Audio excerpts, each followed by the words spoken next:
This is South Armagh, bandit country.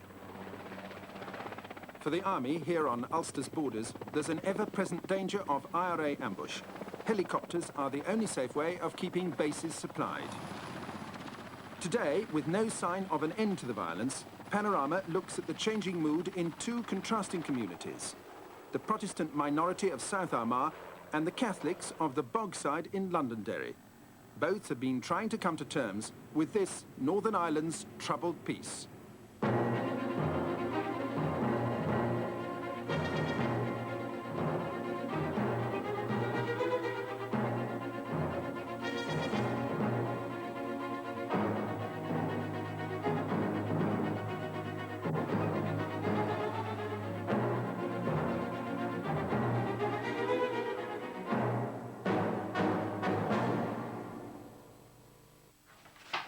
Right, good morning, gentlemen. This morning we're City Centre Patrol and Bogside area with the Army support. We'll be leaving. This is what the police in Londonderry call an NPU, a neighbourhood policing unit. It's being briefed for a patrol into the Republican Bogside, where there is widespread sympathy for the IRA.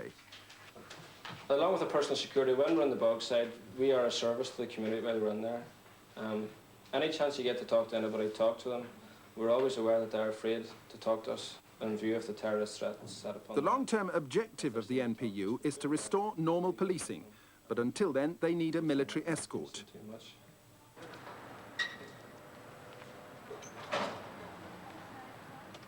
Before the police emerge, troops fan out to give protection.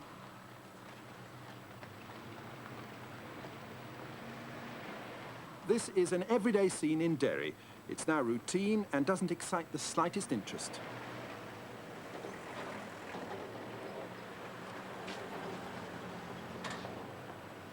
Last year, in Catholic Derry, there were 14 armed attacks on the security forces. There were 13 explosions, 80 hijackings, 36 house takeovers for ambushes, 21 petrol bombings and 84 armed robberies. But now, the police claim that in spite of these figures, things are getting better. We have improved policing in the area in the last 2 or 3 years that would not have been thought of 5 or 6 years ago. And it will continue, and we are continuing to improve every day. 2 or 3 years ago, people wouldn't have expected to see police out walking on the street again, but we are, and we'll continue to do so. But would you actually describe that as policing an area when you run from doorway to doorway with a gun in your hand? Yeah, well, that is a small step in the direction. It's a gradual improvement that we have to make. We can't just decide overnight that we're going to go out today and 2 policemen are going to walk about again like they did in the early 60s. It's a gradual improvement that we have to make, and therefore we have to do things gradually, each step by step. For years, the Bogside has had a notorious reputation for unemployment, support for the IRA and hatred of the police. But now there are signs of a change of mood. Londonderry, Catholics call it Derry, is divided by the River Foyle. One side's predominantly Protestant, the other mainly Catholic. In the Bogside, it's almost a generation since Bloody Sunday when 13 died in a clash with paratroopers. The mood today is different. I believe that there is a spirit here at the moment that we've come through 16 or 17 dreadful years. And I think that people have said, you know, we just cannot allow ourselves to become completely hypnotized by this violence. There's another way. There must be some other way. And people are more and more discovering other ways. But discovering other ways has not solved old problems. In fact, many of the problems of Northern Ireland can be traced to this city and its walls. It was here in 1689 that the Protestant apprentice boys closed the gates of Derry against the advancing Catholic armies of King James. This event may be textbook history for the English, but for the people of Derry and the Catholics of the Bogside who still live in the shadows of these walls, it has a vital significance. It's significant too as part of Ulster's Protestant heritage. In 1969, the apprentice boys convened in Derry for their annual celebration of Protestant supremacy over Catholics. When the marchers reached the Bogside, Catholic tempers boiled over. Years of resentment about discrimination and gerrymandering exploded. The police were hardly impartial.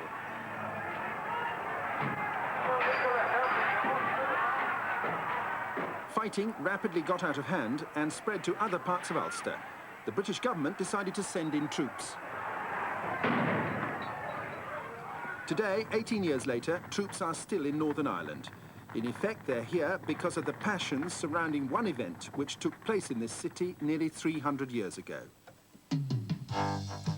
It's 1 o'clock and welcome to News Desk on Radio Foyle. I'm Jerome Quinn, and today, the 6th of December 1688, we'll be concentrating on the rising tension in Derry following the departure of Lord Mountjoy's regiment of foot. The local radio station has been broadcasting an experimental play as part of what's called the Siege of Derry project. One of the project's aims is to defuse the most potent symbol of Protestant triumph and turn it into more of a pageant. But already there's a great deal of panic and a great deal of anxiety among citizens within the walls. But now we go down live to join the public meeting being held at the Market Hall. There is no indication that the letter is genuine, and I think it's The play recreates the debate in 1688 about whether Derry's gates should be closed in the face of the advancing Catholic army. Many Protestants then had been convinced by an intercepted letter that they'd be massacred by Catholics. the King's army outside the gate. These volunteer local actors have no formal script. They're extemporizing the arguments which they imagine were taking place in Derry at the time. And they're obviously able to interpret ancient passions without too much difficulty. You are the traitor! You're a traitor to the liberties of Ireland and the crown of England! The aim of the project is to come up with some forms of marking the siege and taking it into the culture here in a way that would be so innocuous that people would say, well, so what? That it would not be causing any problems at all. Now, To depoliticize it. well, to depoliticize it would be a political act as well. But I mean, if there had been no political problem about it, the siege would just be a tourist attraction. It'd be used as a tourist attraction. It wouldn't cause any sort of political problems here at all. I too have a copy of the letter, and I want to read it, John Buchanan, to the people of this town. Listen to what it says, citizens! Good my lord! These actors are all Catholics, mainly teachers from the local technical college. The passions which they're interpreting so instinctively are remarkably similar to the passions of today. They are all to fall on to kill and murder, man, wife, and child! And what are you, John Buchanan, doing about this? It is your job to protect our citizens! In 1972, there was an event in Derry of more immediate significance. A civil rights march was stopped from leaving the Bogside and rioting broke out.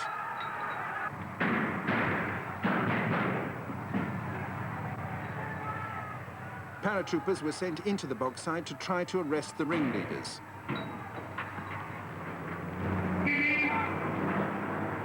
Shots were fired and 13 civilians were killed.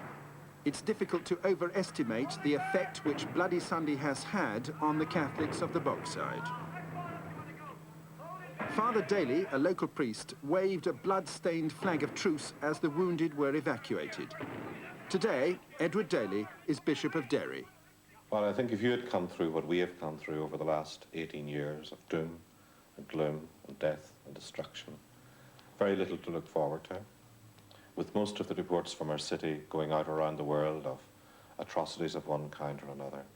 And suddenly something came that was enjoyable, that people could go to together, men, women, children, whole families, young people of all classes could go together to enjoy. And something that was colourful and exciting, something that one could look forward to every week. And also a team that plays attractive football and plays well and wins. I think it has brought colour into people's lives, something to look forward to. And it also has been a very happy experience because you have vast crowds at those games. There's never any trouble of any kind. It's a highly enjoyable afternoon. This season, Derry City, who include a South African and a Yugoslav, have enjoyed a unique success. Their ground is next to the Bogside, and its support almost exclusively Catholic. There's not a policeman in sight. For away games, as many as 10,000 people leave Derry. That's about 1 in 6 of the population. It is an outlet for the young people. they have got on behind and supported their team. Their team has been successful for them, and they feel that they're seeing something through their team. You know, they're no longer hanging around street corners. They're following the local team. The team is making a point on their behalf. But you're seriously saying it's a sort of way of channeling aggression? Well, aggression, hopes, aspirations, all in one. And it says it's better that it stops on the perimeter of a playing field than maybe out on the streets. And it's given them a little bit of hope that, you know, they're saying something, we have the best team in the land. And people are taking notice. Because of the Troubles, Derry City plays not in the Ulster League, but in the Republics. Their fortunes are followed even by those who have other duties on a Sunday. But you're a fanatical supporter yourself? Yes, I am indeed, yes. I go every time I can have the opportunity of going, and I always am anxious every Sunday to hear what the result is. And even if I can, if I'm involved in a religious service, to have little notes past me now and again to find out how things are progressing. Derry has many other reasons for satisfaction. At last, in and around the city, there are the first signs of a definite expansion. New private estates are springing up in the more affluent suburbs.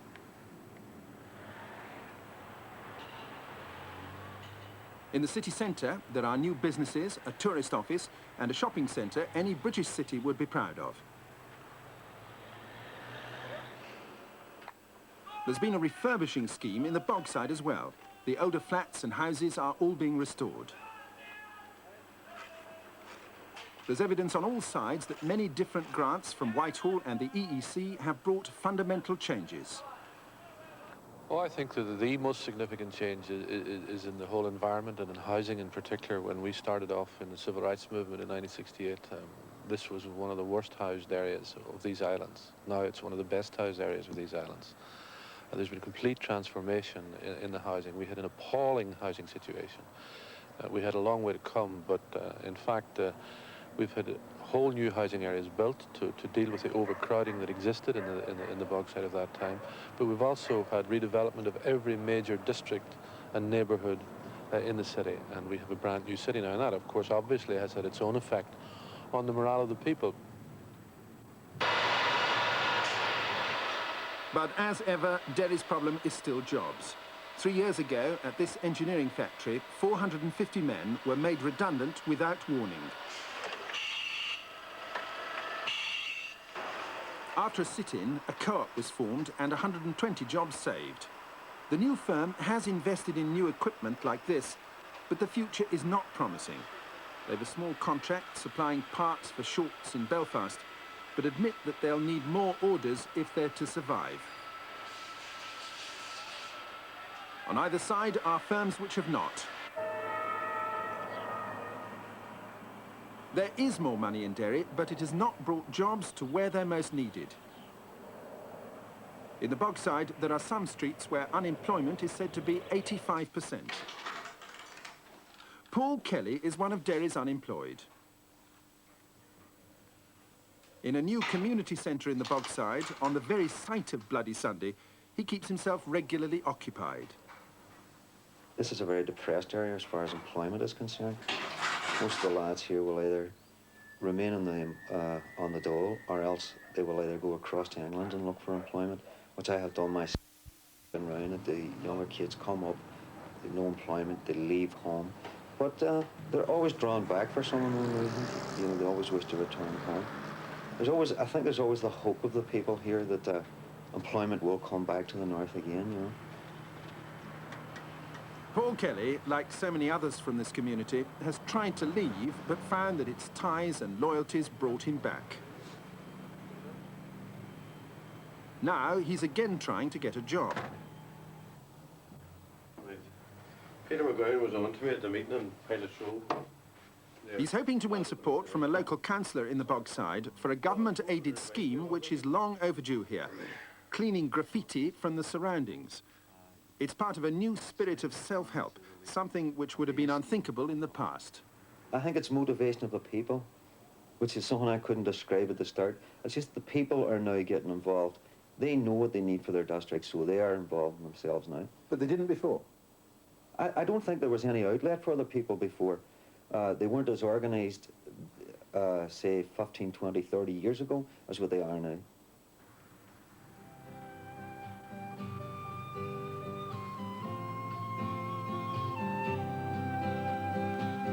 You may travel worldwide, but it can't be denied. No place like the Bogside. I like the Bogside. And we just love the Anglian regiment. They're so eager to be our friends. They visit us all hours. They must be supermen to do it. I always knew it. Must be all them special parts.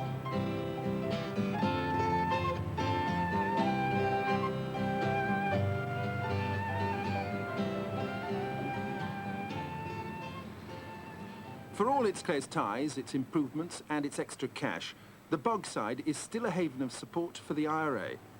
There are still occasional kneecappings and punishment shootings, the IRA's sentence for persistent burglary. There are still attacks from here on the army and the police. Recently, an apprentice electrician was shot dead for doing a bit of rewiring at the local police station. Last year's crime figures for Catholic Derry show how far the police still have to go. In any part of Northern Ireland, the police face difficulties. In the Bogside, these are more serious than almost anywhere else.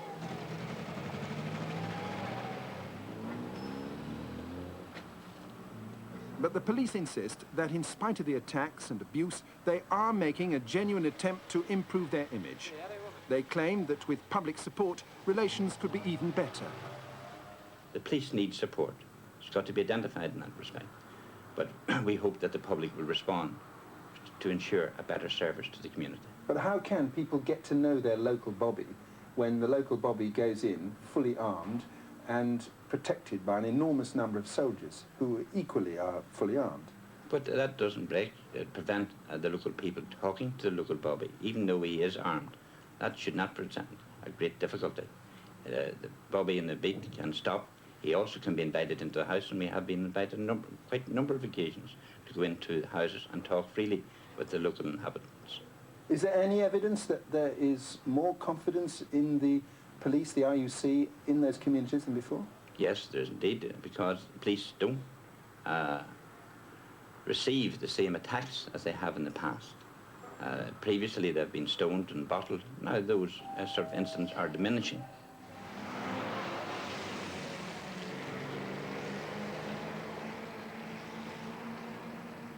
But if people are reluctant to go to the police, Yes, people or are. are intimidated if they do go to the police, does that not mean in the end that the area is policed by the IRA because those No, are the only people they can go to? I don't accept that at all.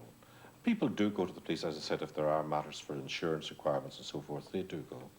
And they do get serviced in those situations. And, but, you know, there isn't a normal kind of police service that one would have in, I suppose, most English cities. So when there is a problem in the Cregan or the Bogside, to whom do people go if they can't go to the RUC? Some of them come to me. Whether this means that there really is reduced support for the IRA, it's difficult for outsiders to judge.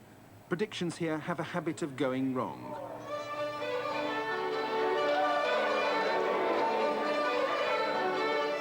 But there's no doubt that for the time being, the mood of the Catholics in Derry is on a high. To see it, you merely have to visit the new community centre on the site of Bloody Sunday. On this spot, 15 years ago, a young Bogside priest gave the last rites to the dying. We all belong to this city. We may call it different names, but there is one factor in this city that possibly is different than nearly anywhere else in Northern Ireland. We all have a great love for this city. We all love this place where we live. It's a good place to live. It could even be a much, much better place to live. And I believe ultimately, you know, that will happen, that people will, the love of place will be the unifying factor that will bring us all together ultimately.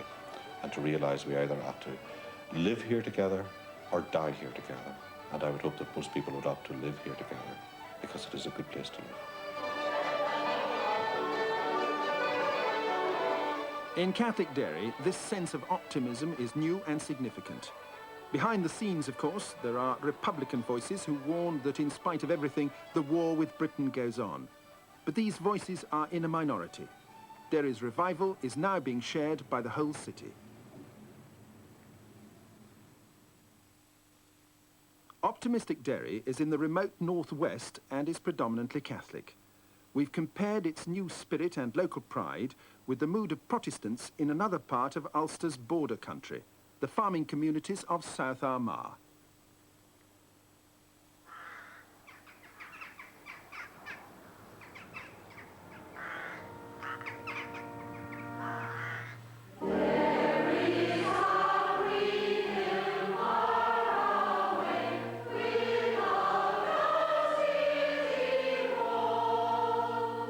This hymn was written by the Armagh Protestant Mrs. Cecil Francis Alexander, a member of this church at Fork Hill.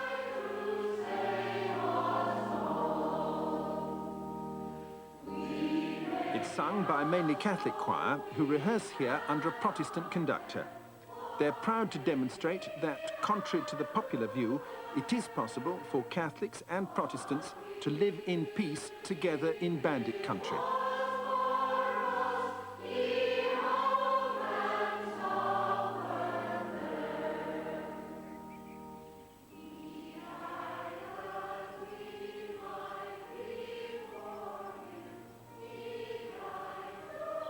In South Armagh, Protestants are isolated, often outnumbered and always vulnerable. They're unimpressed by the army's observation posts, which keep watch on the open borders. Scattered across this countryside are villages and fortified settlements. The police stations here are surrounded by elaborate security, but this has not prevented IRA mortar attacks.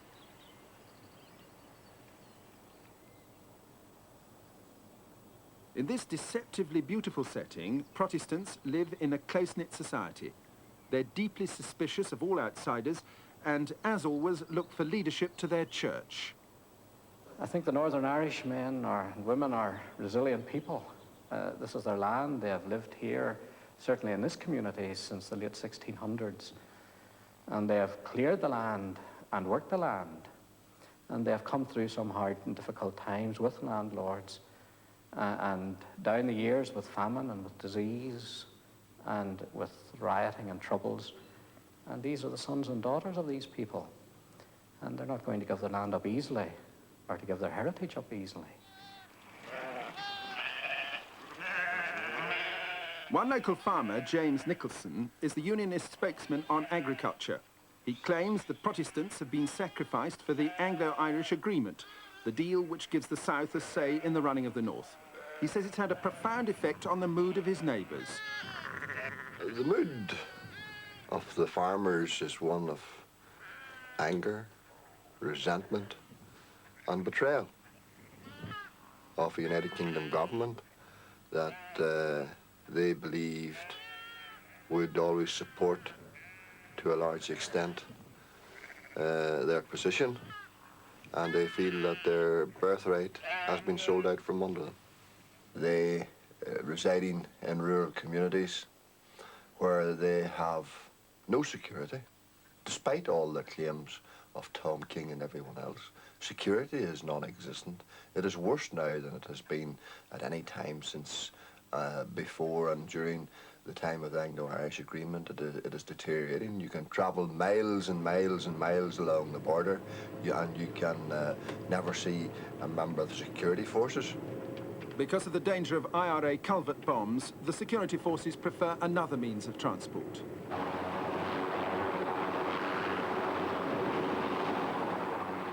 The Army's base at Bestbrook in South Armagh is now the busiest heliport in Europe. It flies up to 200 sorties a day and has been delivering men and supplies in just this one corner of the province for more than 5 years.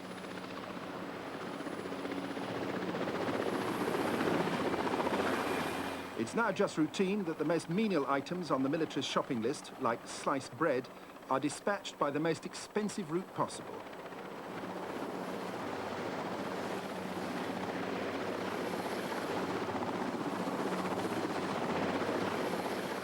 The IRA has tied the army in an elaborate and costly exercise which shows no sign of being wound down.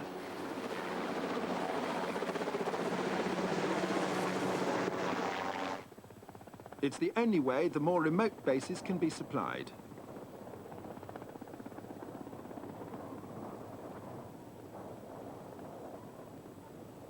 Last year, along the borders of South Armagh, the army commandeered land from local Catholic farmers and built new observation towers and set up experiments in electronic surveillance. The towers have cost British taxpayers an unspecified annual rent to the farmers and £112,000 in compensation. But they have not stopped IRA shootings.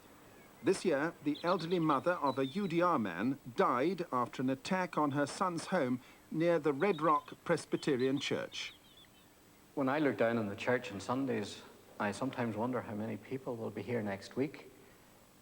We had a woman here who was here one Sunday and because of a dreadful act of violence wasn't back the next Sunday. And that's the situation we find each week when we look down. These acts of violence come out of the blue, they come suddenly, and we just wonder to ourselves as we look around the church who will be here next week and who perhaps won't. What are your fears for the future? My fears for the future are that something will spark that will create something, a sort of civil war. I'm amazed that our people haven't got into this situation before. And in fact, I often think to myself how we should really congratulate these people who under terrorist attack have not retaliated. But there could come a time when they might retaliate, and I would fear for that, because certainly if that happened, there would be blood flowing in the fields in this part of the world. Recently, the Reverend Smith has been delivering surplus EEC butter to needy pensioners.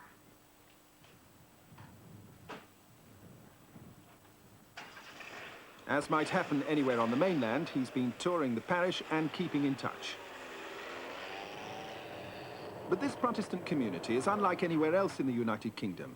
Farming families here jealously guard what they hold. Hello, Mrs. Compson.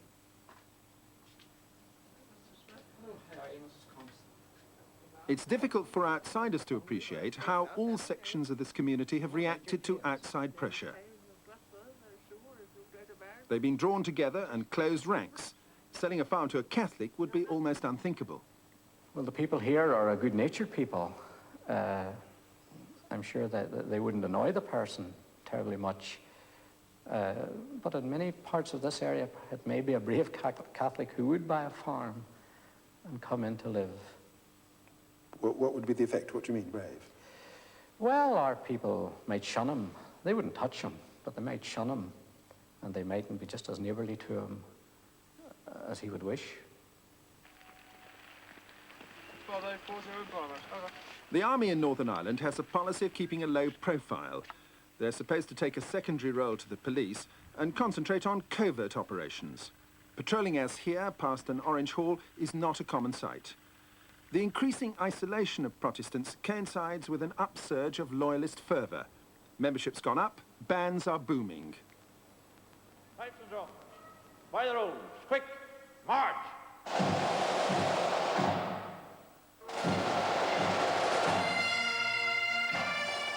The Whitewater Pipe Band is one of several in and around Newtown Hamilton in South Armagh.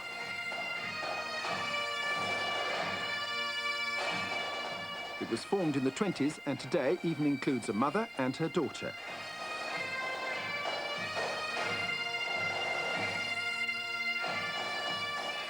With 5 months still to go, they're practicing for marches like the apprentice boys in Derry. Their determination to exercise this right is stronger than ever. New regulations and alleged lapses in security are not likely to have much effect. There's a lot of security in this area, very intense security. But it's not for the protection of the people that are living here. It's for the protection of the security forces.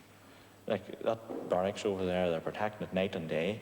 But like, if myself or somebody else around the country was to ring in, that got into trouble or was attacked, it's useless. You know, it's like we have to sort of do our best to protect ourselves and watch ourselves. Like, it's a farce. within, say, take a 5-mile radius of where we're standing now, there have been, I suppose, probably more than 25 neighbours, members of this lodge and members of all lodges and just ordinary Protestants, murdered. And there have only been, I think there was one fella charged with some of the murders, but the rest of the boys run about scot-free and will probably never be caught. What do you think of that? Well, it's disgraceful, to say the least. Do you think the Protestant people feel that they are under siege at the moment? Well, I would safely say that that's the way we would feel, because the English people don't want us. The people in the south don't want us.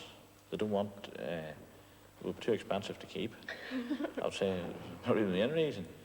And there's really nobody wants us.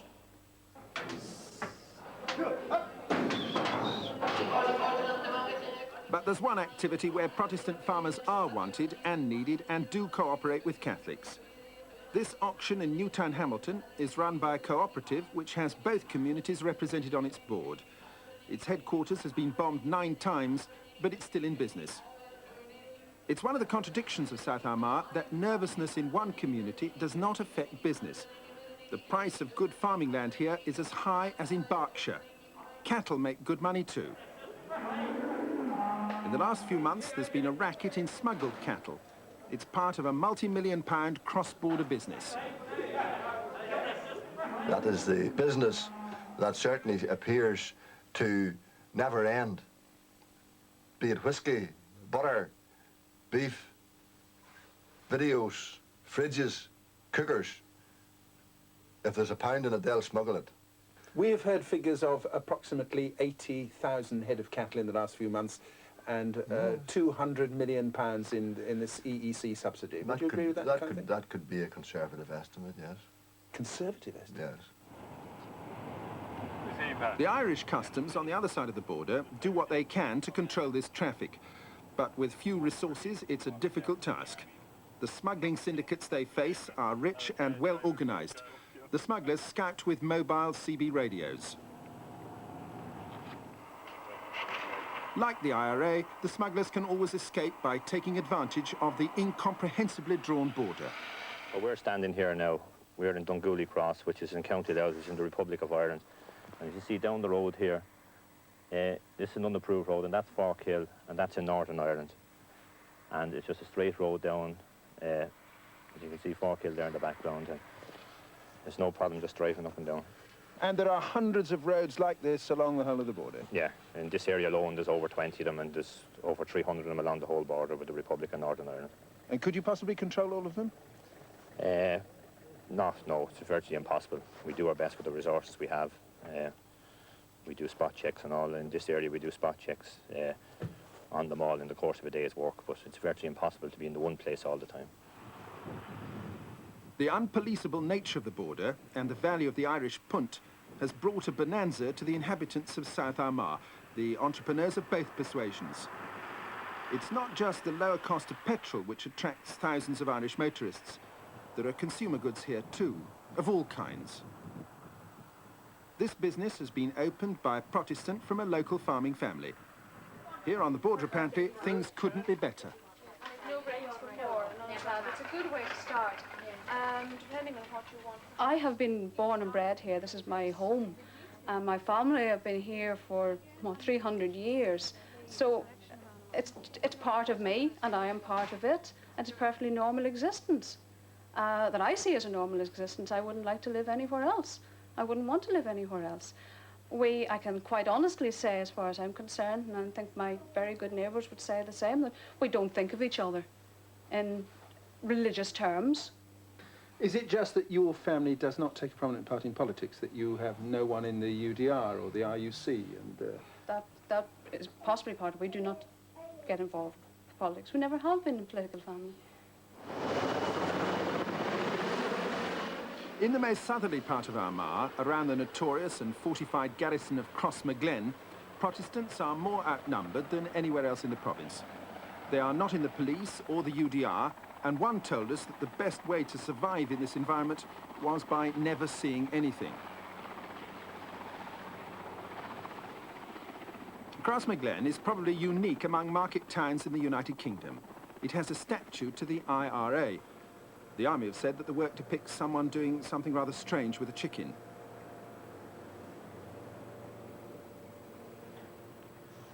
The army here guards a police station which has been many times attacked by mortars and which the locals ignore. If the police are called to a road accident or a burglary, they go by helicopter. It's ironic that on the opposite side of the square, there's a symbol of unity, a new community centre. Here, every week, there's a flourishing non-sectarian social life. Sometimes at night, I think of the lovers I've known. I remember how... The Handicap Club and the pensioners meet regularly here for bingo and a dance. One of the organisers of this event is a well-known local Protestant woman. Like the rest of her committee, she emphasises that all are made welcome. Like stars in the night, lost in the sweet light of dawn, everybody.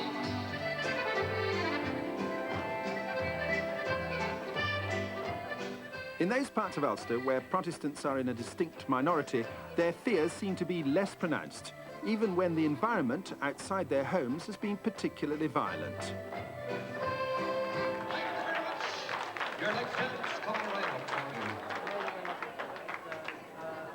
Protestants' fears seem more intense where there are more evenly balanced communities further up country.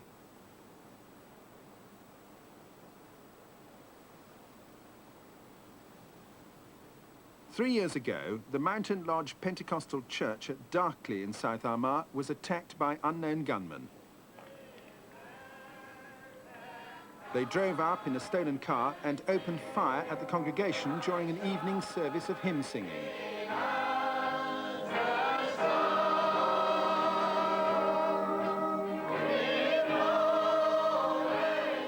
Two church elders were killed instantly at the door.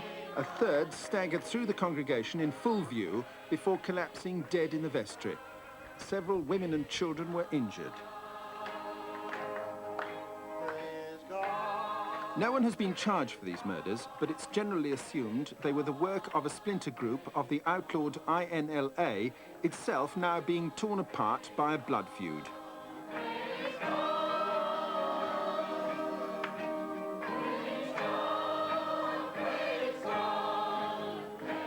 Since the murders, this congregation has not abandoned its church. Membership here has actually increased. And so has their determination not to be moved. Lord, we thank you, Lord, this afternoon that we can stand here in this little place on the top of a hill, Lord, surrounded by darkness, Lord, in a place, Lord, which the devil tried to destroy. But we, thy people, stand here, Lord, and praise you that the door is still open and will remain open forevermore for the praise of an almighty God.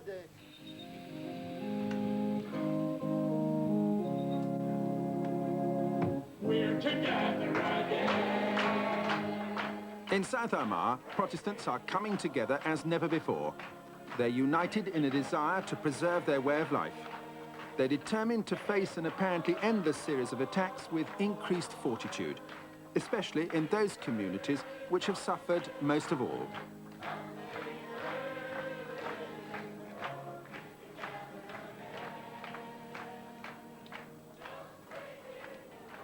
Today, 18 years after troops were first sent to Ulster, their daunting task remains. Increasing Protestant fears have not made it any easier.